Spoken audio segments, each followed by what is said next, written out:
Zone 12માં મને 80 મત મળ્યા છે અને મારા પ્રતિસ્પર્ધી ઉમેદવારને 11 મત મળ્યા છે. મારો ભવ્ય વિજય થયો છે.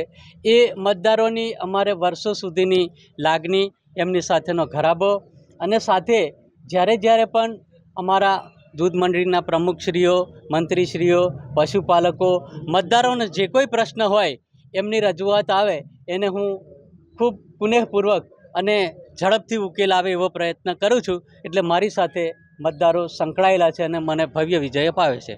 અમે સવારે જ કીધેલું, અમને વિશ્વાસ હતો ડભોઈ ઝોનના તમામ મતદારો પર, અને જે રીતે રિઝલ્ટ આવ્યું છે કે કોંગ્રેસના ઉમેદવારને 24 મત મળ્યા છે, જ્યારે ભારતીય જનતા પક્ષના ઉમેદવારને 52 મત મળ્યા છે. એટલે આટલો મોટો ડબલ કરતાં વધુ મતે દીક્ષિત પટેલ વિજેતા થયા છે. અમારા માટે આનંદનો વિષય છે અને ખાસ ડભોઈ ઝોનના તમામ મતદારોનો હું આ તબક્કે આભાર માનું છું, જેઓએ અમારી પર વિશ્વાસ મૂક્યો, ભાજપ પર વિશ્વાસ મૂક્યો છે અને દીક્ષિત પટેલ પર વિશ્વાસ મૂક્યો છે. વડોદરા તાલુકા પણ ડભોઈ વિધાનસભાનો ભાગ છે, ત્યાં પણ પાર્થિવ પટેલ જંગી બહુમતીથી જીત્યા છે.